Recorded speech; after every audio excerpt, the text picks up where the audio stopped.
atau konsulen yang sangat sibuk, ya, ini misalnya resiko. Profesor, senior, guru-guru saya semua, dan teman-teman partisipan yang lain, saya akan lebih sharing mungkin ya, mungkin kalau Dr.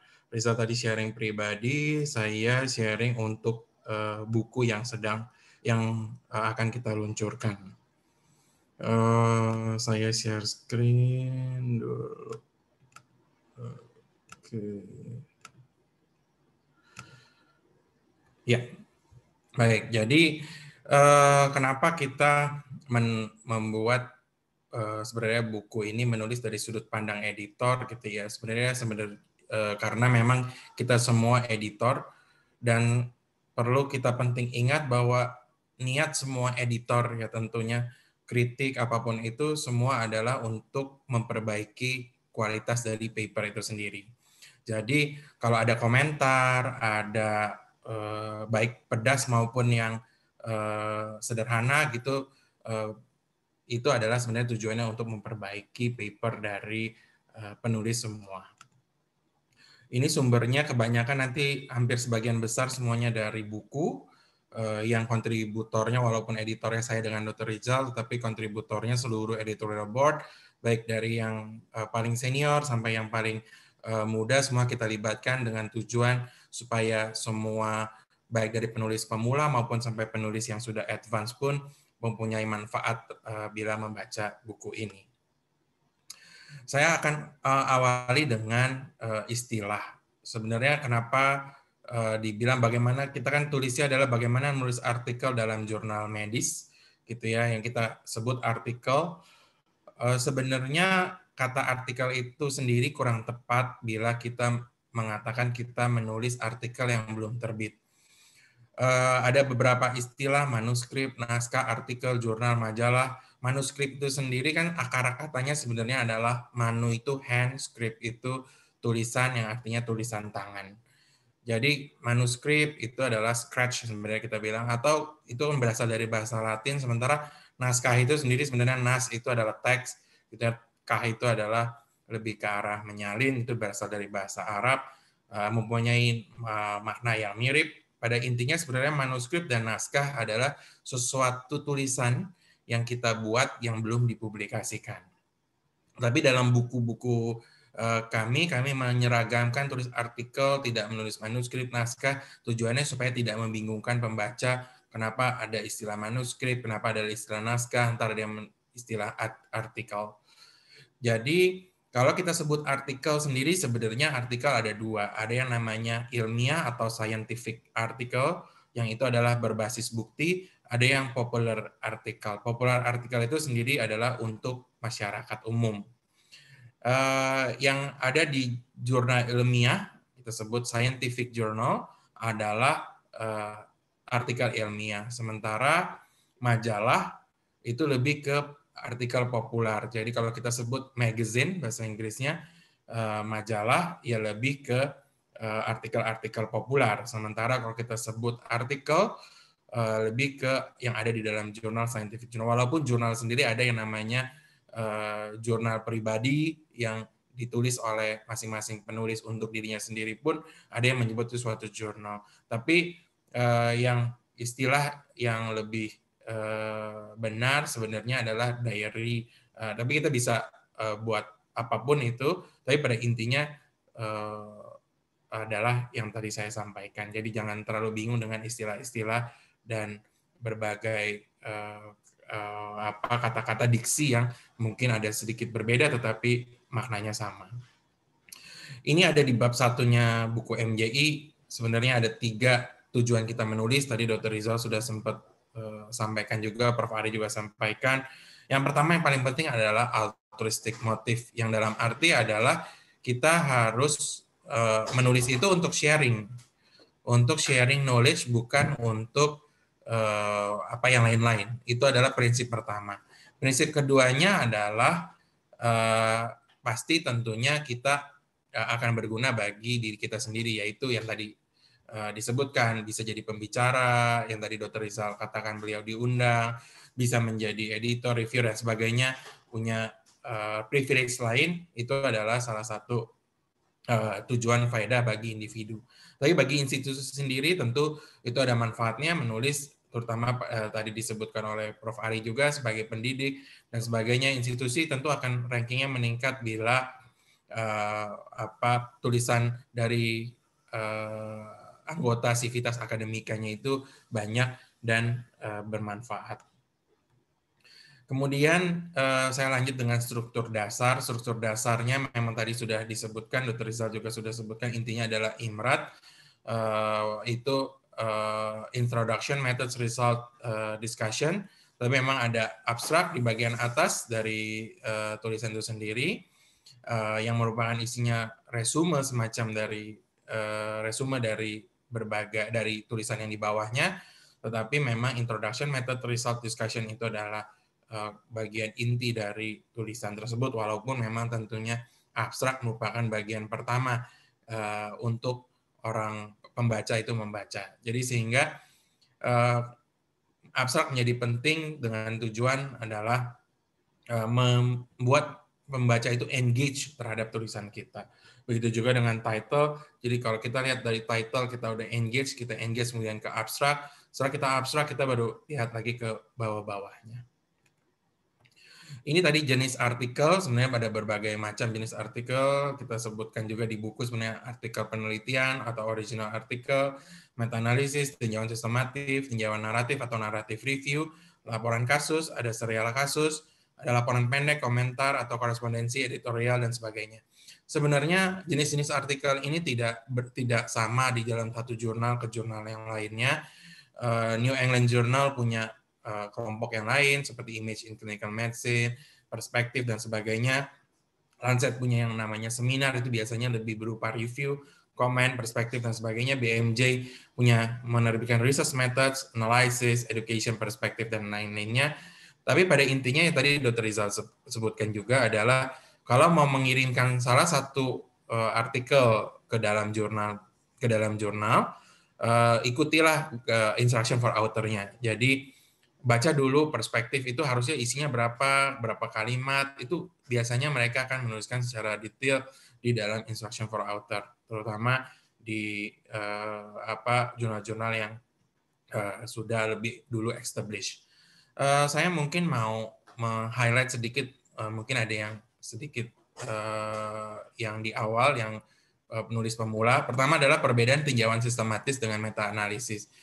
Tinjauan sistematis ini tentu adalah lebih ke hanya berupa review dan tidak membuat analisis kuantitatif.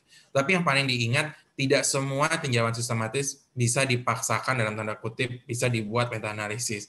Yang harus menjadi highlight adalah bahwa meta-analisis ini perlu baseline yang sama. Jangan nanti kita menggunakan meta-analisis tapi baseline-nya nggak sama. Misalnya kelompok populasinya tidak terlalu spesifik. Tetapi kalau kita lihat, kalau terlalu spesifik pun akan menyulitkan untuk untuk general atau validity eksternalnya atau generability-nya. Jangan sampai kita terlalu spesifik populasinya sehingga kita tidak bisa menerapkannya pada pasien-pasien kita. Itu menjadi satu dilematis sendiri yang perlu dipertimbangkan oleh para penulis. Terus kemudian laporan kasus atau serial kasus. Laporan kasus atau serial kasus ini yang paling penting biasanya laporan kasus ini, walaupun tidak ada yang guideline yang firm, yang jelas, tapi laporan kasus ini biasanya hanya berisi 2-3 laporan atau 2-3 kasus. Lebih dari itu biasanya kita sebut serial kasus. Yang paling penting dari serial kasus adalah serial kasus tidak memuat analisis statistik. Jadi sebenarnya hanya descriptive study dan biasanya mereka memerlukan juga ethical clearance dan juga mereka juga memerlukan metode. Bukan seperti laporan kasus yang hanya langsung membuat case.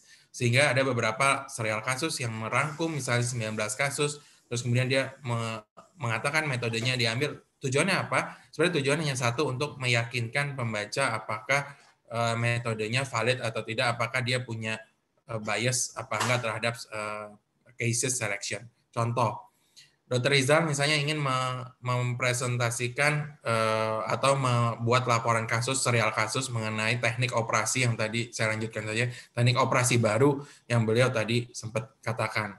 Kalau kita hanya kita buat laporan kasus ada 20, Dr. Rizal membuat semuanya 20 itu sukses. Kita kategori kasusnya apa nanti mungkin ada di artikelnya tersebut. Tetapi ternyata selection bias-nya sangat tinggi. Dr. Rizal hanya mengambil kasus-kasus yang berhasil misalnya. Dari situ nanti pembaca yang akan menginterpretasikan sendiri apakah teknik ini baik atau tidak. Oleh karena itu penting sekali untuk para penulis untuk menulis metode di dalam serial kasus untuk meyakinkan pembaca tujuannya bahwa memang laporan kasus ini benar, serial kasus ini benar dan memang secara 19 yang dilakukan ya 19 di misalnya di RSCM yang beliau bekerja, ya memang di RSCM cuma 19 baru yang dilakukan operasi itu dan semuanya 100% berhasil. Itu akan lebih membuat pembaca yakin dan mengerti bahwa memang artikel tersebut layak dibaca dan dijadikan contoh dalam tanda kutip atau dijadikan dasar untuk penelitian yang lebih lanjut. Itu untuk jenis artikel. Ini tadi sebenarnya Dr. Rizal mungkin sedikit berbeda saja, tapi pada intinya adalah kita mulai dari yang atas. Tadi kita bilang mulai adalah dari gambar dan tabel, ya. Gambar dan tabel itu adalah di hasil. Kenapa? Karena dari hasil itu nanti kita baru bisa buat metode. Yang menjadi sering pitfall adalah metode dituliskan sama persis dengan apa yang ada di dalam proposal. Padahal metode yang dituliskan adalah apa yang dilakukan terhadap peneliti, apa yang author lakukan terhadap data tersebut, sehingga menghasilkan data yang ada dituliskan dalam hasil. Misalnya mereka melakukan stepwise approach gitu. Nah, mereka tuliskan di dalam metode mereka melakukannya stepwise approach, bukan backward, bukan apa dan sebagainya gitu. Mereka tidak lakukan analisis seperti itu. Tujuannya untuk apa? Kenapa mereka lakukan itu? Kadang ada yang mereka bootstrap. Kenapa mereka bootstrap gitu? Itu kalau kita belum analisis data, kadang kita tidak tahu apa yang bagaimana kita menulis metode. Karena kadang ada metode yang berubah daripada proposal, membutuhkan penyesuaian bukan karena mereka melakukan fraud, tetapi memang ternyata dalam praktiknya saat mereka melakukan penelitian ini ada kesulitan-kesulitan yang tidak bisa dilakukan saat sesuai dengan proposal. Itu pun perlu dijelaskan dalam metode. Terus kemudian setelah kita berlanjut ke metode, kita akan melakukan diskusi. Diskusi itu bertujuan untuk memperkaya tulisan pembahasan kita terhadap apa yang kita dapatkan. Kemudian setelah itu baru kita buat simpulan conclusion, pendek biasanya, bisa dipisah. Ada jurnal yang memisahkan antara conclusion dengan discussion, ada yang menyatukan, nah itu masing-masing berbeda, tinggal dibaca di instruction for author-nya. Kemudian pendahuluan, abstrak, judul, baru terakhir adalah kata kunci. Jadi kenapa pendahuluan dikatakan merupakan suatu hal yang paling sulit untuk dibaca, karena pendahuluan ini akan mengantarkan pembaca untuk membaca lebih lanjut. Karena gini, saat kita menulis belum tentu pembaca tidak akan mengikuti seperti apa yang kita tulis. Jadi pembaca belum tentu mengikuti kayak dia baca langsung hasil, metode, discussion. Biasanya mereka juga kalau mereka tertarik dengan ini, mereka akan abstrak, terus kemudian mereka langsung baca introduction, metas, lebih mengalir, bisa seperti itu. Tapi ada juga yang mau baca cepat, langsung aja baca hasilnya, terus setelah baca hasilnya bombastis apa enggak, oh dilihat metodenya benar apa enggak, terus kemudian baru dia baca lagi lanjutannya, ada yang begitu juga. Tapi kita harus ingat bahwa kebanyakan orang akan membaca dari atas ke bawah sesuai dengan urutan itu, sehingga pendahuluan menjadi penting untuk pembaca mau meneruskan kenapa dia mau baca lanjutannya. Terutama jurnal-jurnal yang memang spesifik artikelnya terhadap keilmuan yang digeluti oleh si penulis atau pembaca. Saya akan mulai tadi dari hasil. Nanti ini yang bagian ini kan kita udah mulai hasil, gambar, tabel. Ini saya akan lebih ke detail, tadi Dr. Rizal lebih ke tips and triknya. Saya akan lebih detail dan nanti akan ada banyak contoh-contoh ini, tapi mohon mengikuti satu artikel yang saya coba berikan contoh pada masing-masing section supaya nanti nyambung di akhirnya.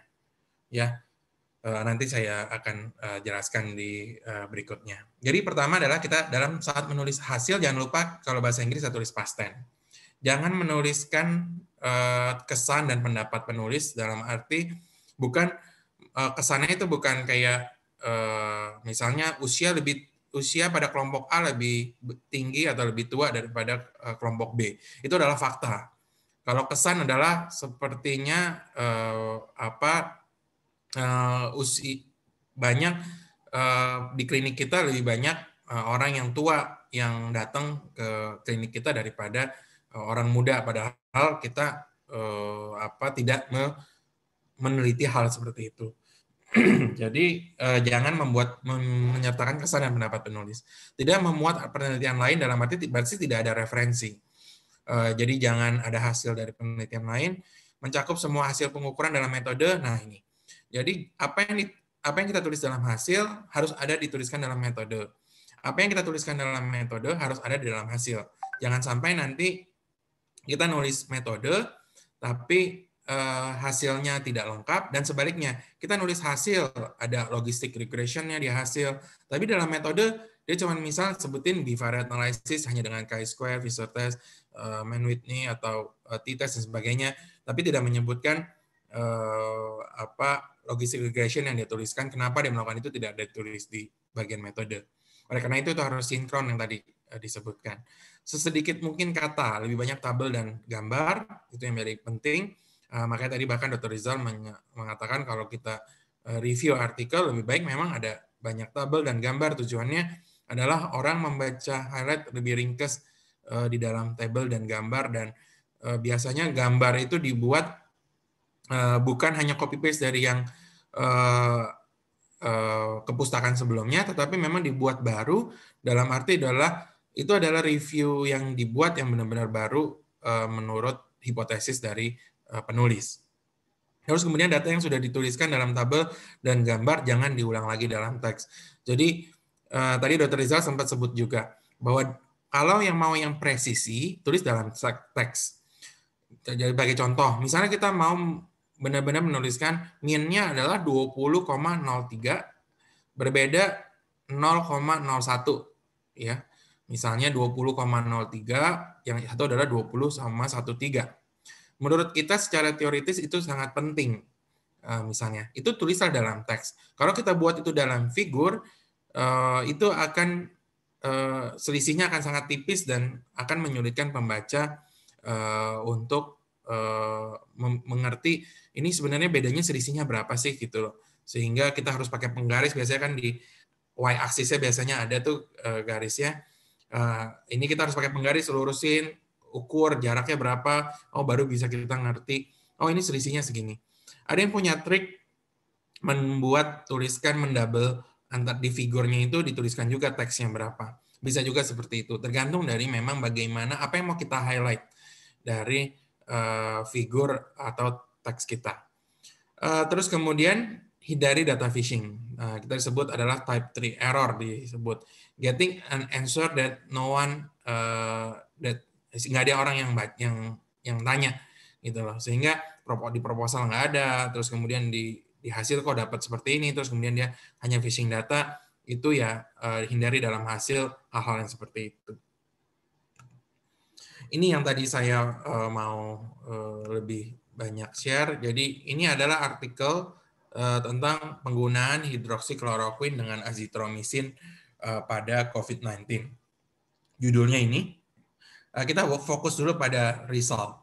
Tadi kita sebutkan, yang paling penting pertama adalah response rate.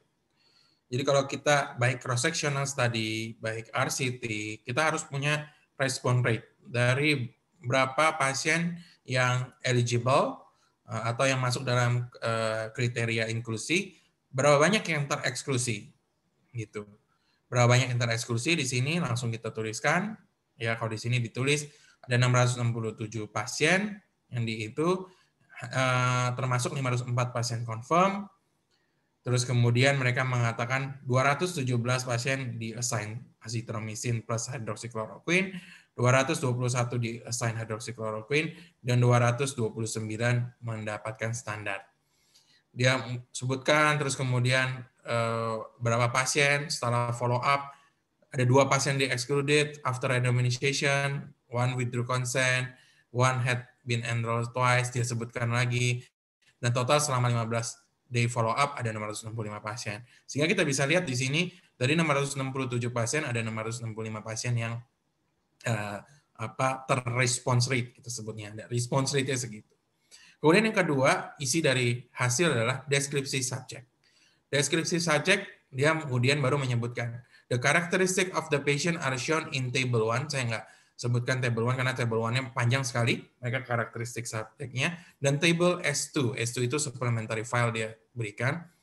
Dia sebutkan apa most patient ini dan sebagainya. The mean age of the patient was 50 years and 58% of all included patients were men. Nah, ini juga dia hanya sebutkan the mean age the patient was 50 years. Mereka nggak sebut lagi SD karena mereka udah sebutkan ini sebenarnya dalam table. Jadi ini adalah yang dimaksud dengan jangan mengulang-ulang. Tetapi kita boleh meng-highlight apa yang menurut kita penting. Karena pasti kalau kita mau baca mengenai efek dari obat, kita harus tahu dong pasien ini banyak pria atau wanita, pasien ini simptom berapa banyak yang simptomnya, mean-nya berapa banyak yang lebih dari 10 hari, terus kemudian berapa banyak yang membutuhkan oksigen dan sebagainya. Itu semua dituliskan secara deskriptif, walaupun hanya satu paragraf. Ini semua satu nyambung ya. Ini saya copy paste kecil-kecil singkat-singkat segini biar bisa saya zoom, bisa dibaca lebih baik. Tapi sebenarnya ini nyambung. Tulisan ini di dalam teksnya ini nyambung di NEJM. Ini lihat hanya karakteristik dia hanya sebutkan segini. Kemudian mereka langsung hasil pengukurannya apa? Ya, primary outcome, dan dia juga nuliskan secondary outcome, dan dia nulis juga primary outcome karena primary outcome biasanya memang primary outcome dituliskan ulang di dalam teks, walaupun dia biasanya sudah ada juga di dalam di dalam tabelnya. Ini maka di sini ada tulisan table 2. Dan di sini ditulis figure 1, ada juga di sini. Dia langsung tulis the distribution of patient score on the 7-level ordinal scale at 15 day is shown in figure 1. Itu jadi dia ada skala ordinal, ada skala yang dia tuliskan. Nah, ini nanti dia tuliskan di dalam primary outcome-nya yang ada di table. Jadi dia nggak nulis lagi berapa banyak ini yang ordinal 1, berapa banyak yang ordinal 2, berapa banyak ordinal, dia nggak tulis lagi. Dia langsung 7-level ordinal scale at 15 days is shown in figure 1. Gitu. Oke, itu tadi sepintas tadi mengenai hasil. Terus kemudian dari artikel ini, artikel yang lain saya hanya mau menyebutkan tadi Dr. Rizal mungkin sudah sebutkan tipsnya untuk gambar. Jangan lupa bahwa di dalam gambar nih kayak tadi dengan kita ini kan dari MGI saya screenshot, dengan kita hanya screenshot ini kita tahu bahwa ini adalah MRI dari pasien Marcia Fava Bignami disease. Ya, tanpa kita harus baca lagi teksnya apa. Kemudian dia sebutkan di sini panah-panahnya, apa sih yang mereka mau highlight? Oh, ternyata mereka mau highlight T2 Wheaton imaging-nya hyperintense in A, B, C. Oh, ini hyperintense yang dia mau kasih unjuk.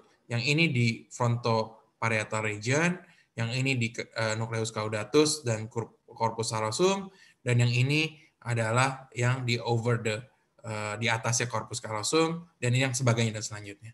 Jadi, dengan kita menuliskan figure legend yang tadi disebutkan, jadi kalau kita lihat ini figur, nah figurnya, terus kemudian ini figure title, ini figure legend, ya ini figure legend nih setelah kalimat ini.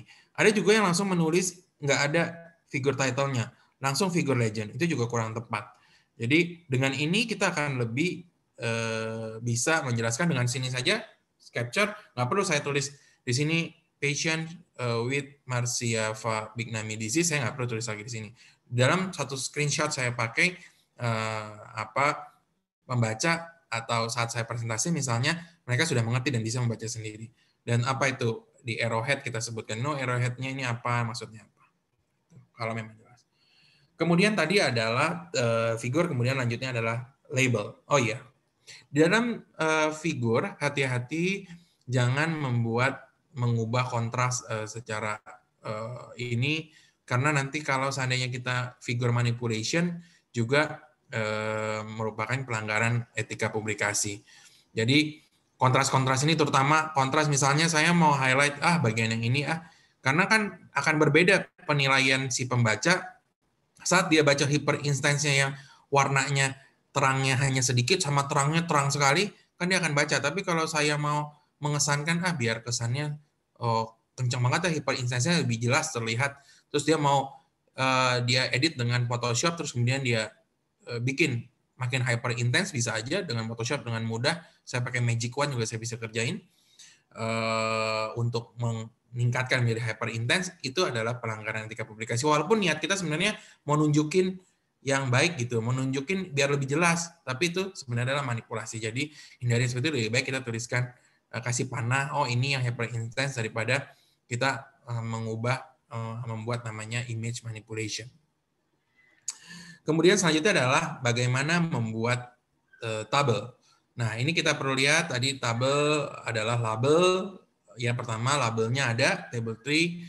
Ini title-nya ada, body-nya apa, legend footnote atau footnote. Jadi kita sebut yang paling penting adalah bahwa di dalam table pun perlu ada legend atau footnote.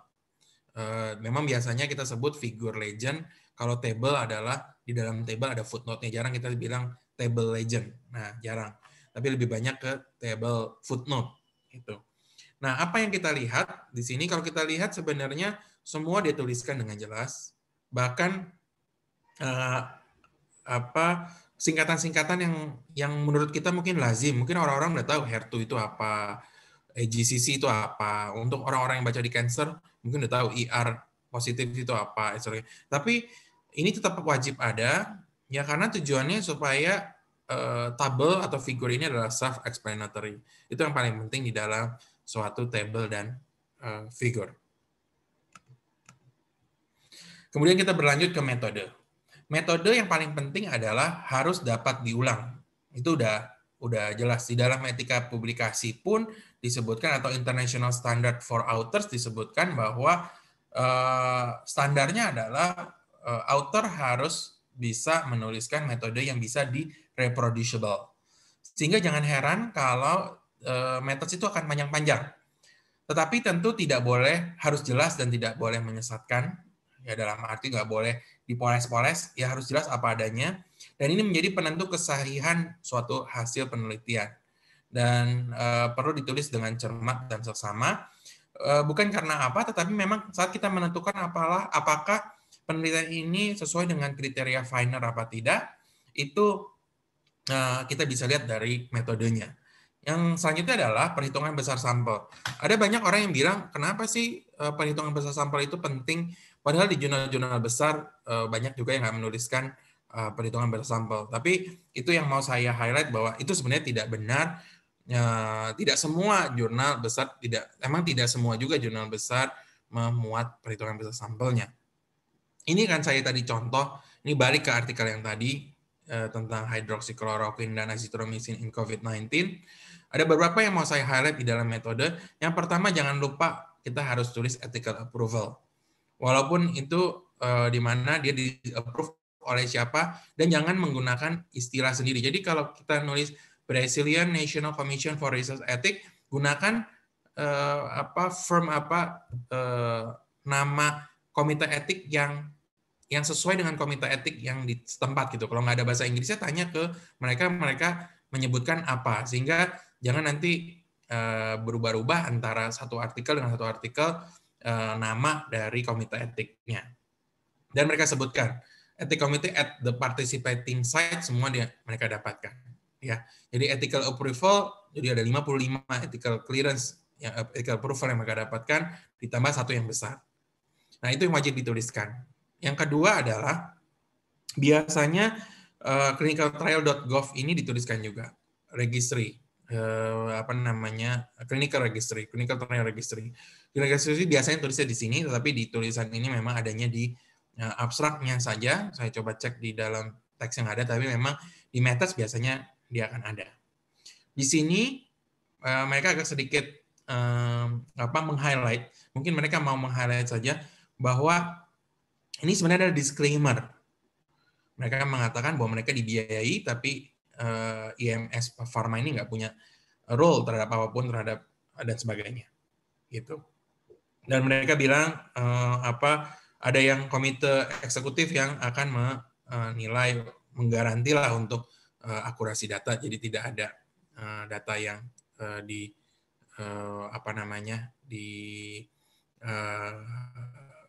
falsifikasi atau fabrikasi.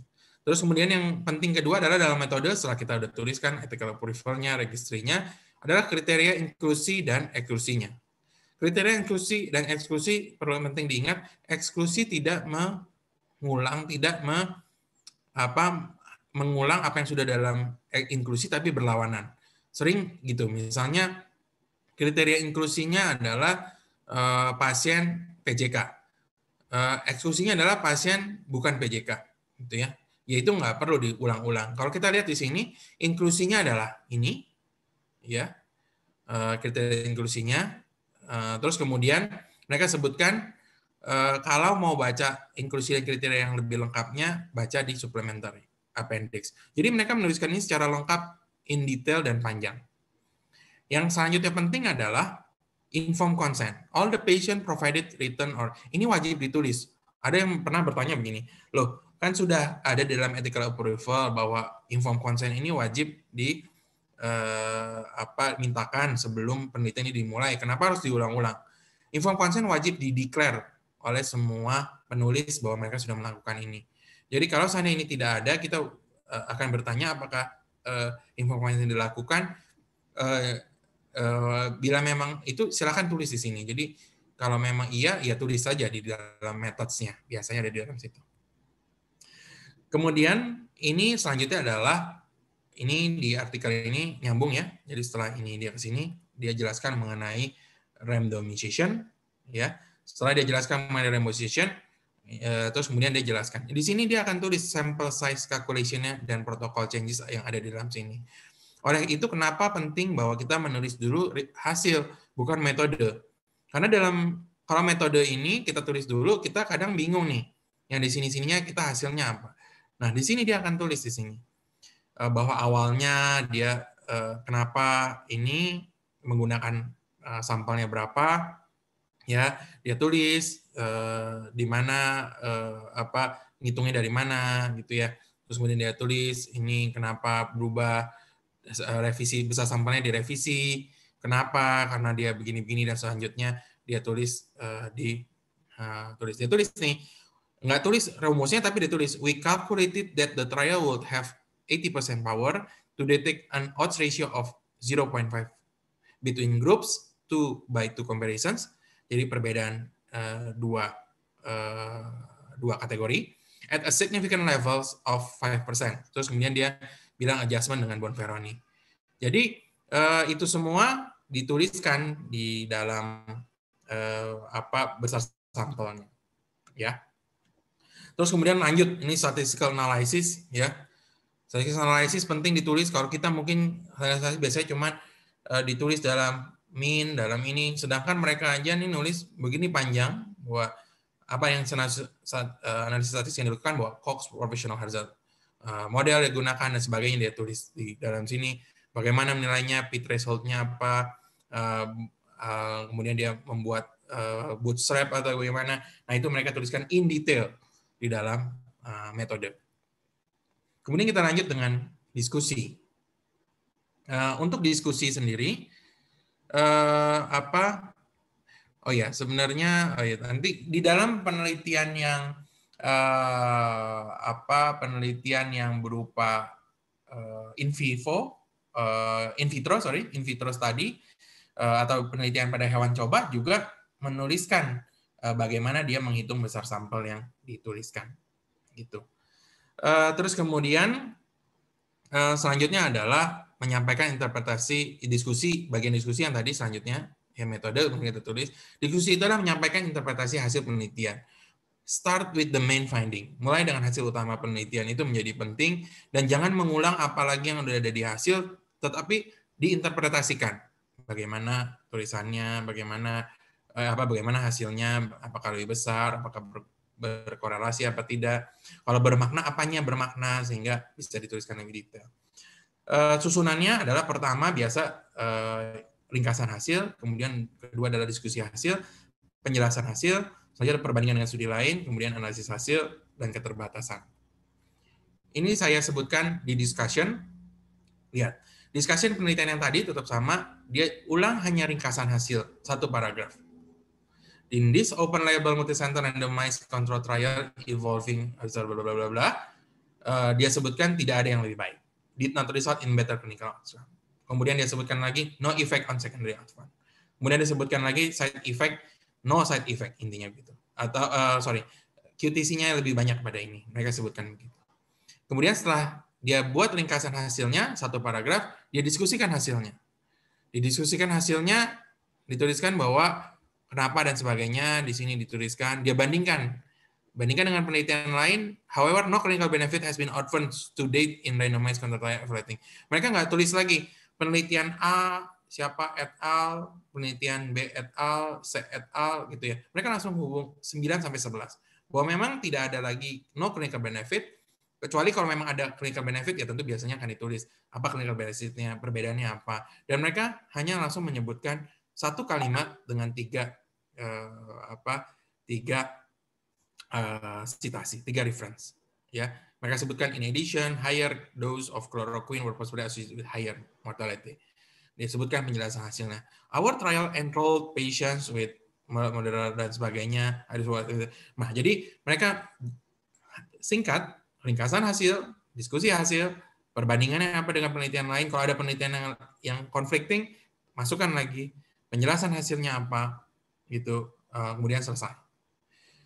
Ini kemudian dia langsung sebutkan keterbatasan. Lihat, mereka membuat keterbatasannya ada 4. First, second, third, fourth. Ya. Kemudian di bawah mereka tulis sarannya apa. Jadi, finally, although dan sebagainya, it is conceivable that intervention that may limit may be more effective earlier. Jadi kalau kita mau bikin penelitiannya, berikutnya maksudnya dia bikin loh penelitian earlier yang lebih early, mungkin ada benefitnya mungkin, begitu dia mengatakan seperti itu. Jadi mereka tidak malu menuliskan limitation walaupun dengan segini panjangnya limitation mereka tulis dibandingkan diskusinya cuma isi 1 paragraf, 2 paragraf, 3 paragraf sama ini, satu lagi conclusion, tetapi 1 paragraf panjang hanya isinya keterbatasan. Gitu.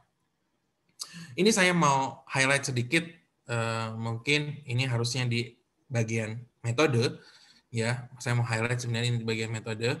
Ini penelitian sebenarnya yang in vivo study, ya. Kalau kita lihat yang paling penting adalah lihat di setiap penelitian eksperimental, di setiap akhir dari alat yang dipakai, alat dan bahan, mereka tulis ininya, perusahaannya, ya. Ini Sanofi Pasteur punya, ini New England Biolabs punya, semua mereka tulis satu-satu. Ini Illumina sequencing-nya menggunakannya, ini pakai perusahaannya Quanta. Mereka sebutkan semua in detail one by one, bahkan ini di Nature ini ya, ini saya ambil contoh ini Nature artikelnya. Kita lihat metodenya 1, 2, ini 3, 4 ya, sampai 4 halaman buat metode doang. Ini lihat walaupun dia animal experiment, dia tulis bahwa ini di-approve oleh ethical committee-nya. Nah, di sini juga dia tulis besar sampelnya dari mana di sini. Ya. Jadi semua yang menulis. Semua mereka tuliskan in detail. Ya, ini saya nggak akan terlalu panjang. Terus kemudian ini tadi yang di method harusnya ya, sorry saya agak skip. Terus kemudian ada simpulan. Simpulan harus ringkas dan jelas tentu. Take home message hanya mencantumkan hasil penelitian terkait, biasanya mencantumkan tujuan penelitian, menjawab tujuan penelitian dalam bahasa Inggris. Nah ini, kalau dalam bahasa Inggris kita penting. Kalau memang penelitian kita tegas, gunakan katanya lead to atau should be. Kalau masih kemungkinan, kita tuliskan is likely to atau cannot be recommended. Kalau masih belum jelas, need further studies atau requires verification. Ini kalau kita lihat tadi penelitian yang itu, konklusinya 1 paragraf, mereka sebutkan we did not find a significant difference in a 50-day ordinal clinical status outcome among groups that receive standard care, hydroxychloroquine, or ini. Patient who receive ini tidak ini. Jadi sebenarnya mereka kan menilai tadi adalah efficacy and safety. Mereka mau ngomong ini itu, sehingga mereka membutuhkan 2 kalimat untuk menyimpulkan. Kemudian ini yang tadi yang paling susah adalah pendahuluan. Pendahuluan ada metode namanya model create a research space yang diperkenalkan oleh John Swales tahun 1990. Ini adalah metodenya. Mereka intinya adalah buat ruang kosong buat mereka bisa menuliskan sesuatu. Gitu. Yang pertama adalah latar belakang biasanya berisi dari 3 kalimat saja. Kalau pendahuluan kan biasa total hanya 3-4 paragraf saja. Tetapi dalam ini kurang lebih 1 paragraf, 2 paragraf, paragraf ketiga. Ya. Latar belakang, ya, the noun istilahnya kita sebut, ya, the noun, the unknown, and the aim of study. The noun itu 3 kalimat saja. Deskripsi besaran masalah, bisa caranya ya. Ini ada 3 cara. Bisa dengan menyoroti suatu topik umum, bisa mengulas penelitian sebelumnya. The unknown bisa mengkritisi kelemahan penelitian sebelumnya, bisa mengajukan pertanyaan, bisa mengklarifikasi penelitian, atau mendeskripsikan gap of knowledge. Yang terakhir adalah aim of the study, kita mengisi atau menjawab aspek kosong yang ada dalam ini.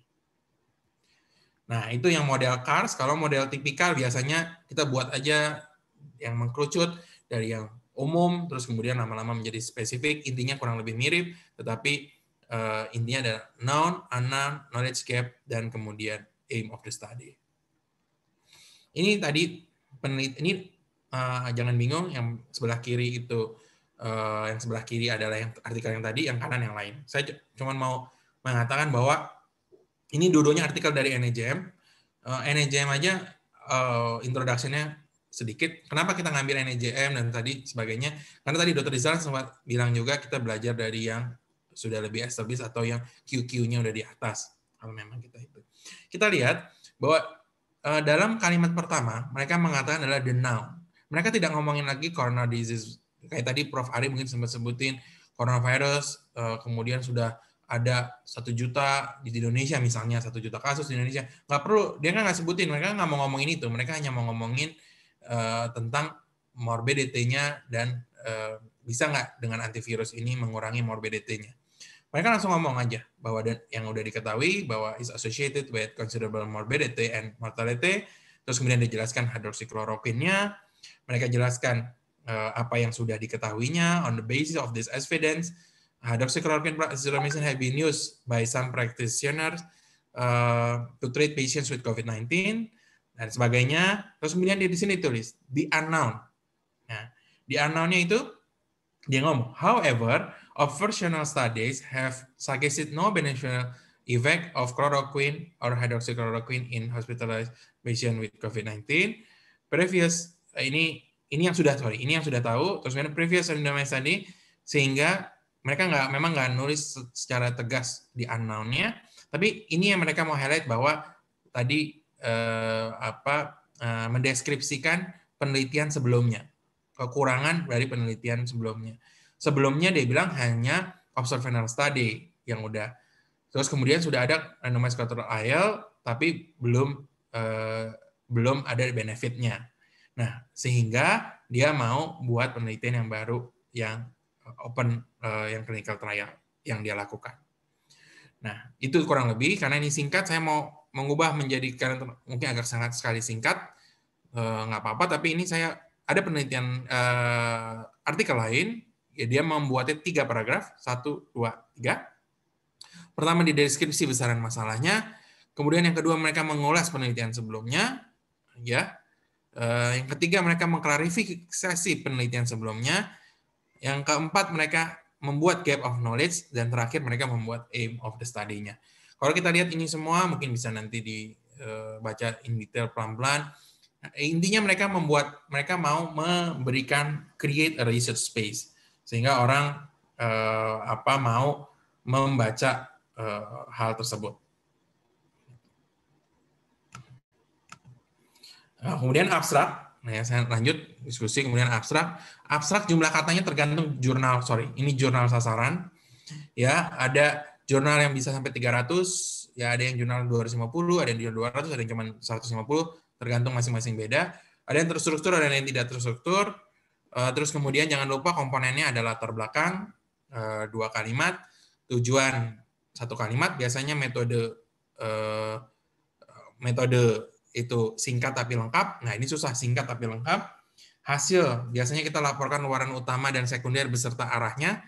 Ini jangan lupa, jadi jangan A berhubungan dengan B. Nah, kalau kita nggak ada arahnya, nggak ada OR-nya, nggak ada CI-nya, nggak ada R-nya, kita nggak tahu hubungannya apa. Atau langsung aja kita sebutkan usia yang makin tinggi akan meningkatkan resiko dari mortalitas misalnya. Gitu. Langsung aja kita sebutkan tanpa kita harus bilang usia berhubungan dengan mortalitas. Tapi apa gitu? Nah, kita langsung lebih firm dan lebih tegas. Yang terakhir adalah simpulan, bukan pengulangan dari hasil, tapi simpulan lebih ke menjawab tujuan utama penelitian. Ini kalau kita lihat tadi di NEJM, masih artikel yang sama, supaya tidak bingung. Abstraknya ini background-nya, ya 2 yang dia minta, yang mereka mau sebutkan adalah safety and efficacy. Ya, background 1 kalimat, safety and efficacy. Ini aim of the study, ya walaupun dia nggak tulis the study was aimed to, tapi dia memang bilang evidence on FT is limited, ini yang mau dia cari. Kemudian methods-nya dia tulis, lihat, ini walaupun pendek tapi panjang, pendek tapi lengkap, pendek tapi lengkap, ya, dia lakukan apa, terus kemudian dapatnya obatnya apa, primary outcome-nya apa, safety was also assessed. Gitu. Terus kemudian resultnya mereka sebutkan langsung, CI-nya berapa, odds ratio-nya berapa, mereka langsung sebutin, as compared with standard, ini was not affected by either hydroxychloroquine alone, dan sebagainya. Ini mereka langsung jawab dua-duanya, mereka tulis hasilnya, this is the efficacy, this is the safety.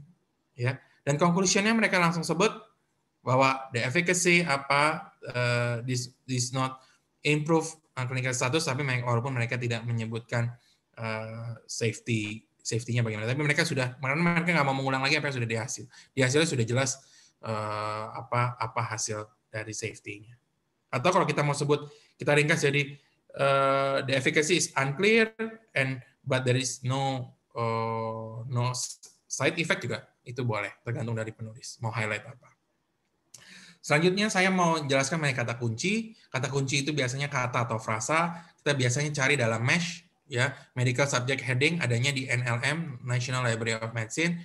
Biasanya ada jurnal ya, mewajibkan 3-10 kata atau frasa. Ada juga yang 5 cukup dan sebagainya. Kalau kita lihat search ini di dalam NLM ini, ya, ini mass structure-nya kalau kita lihat ini coronavirus.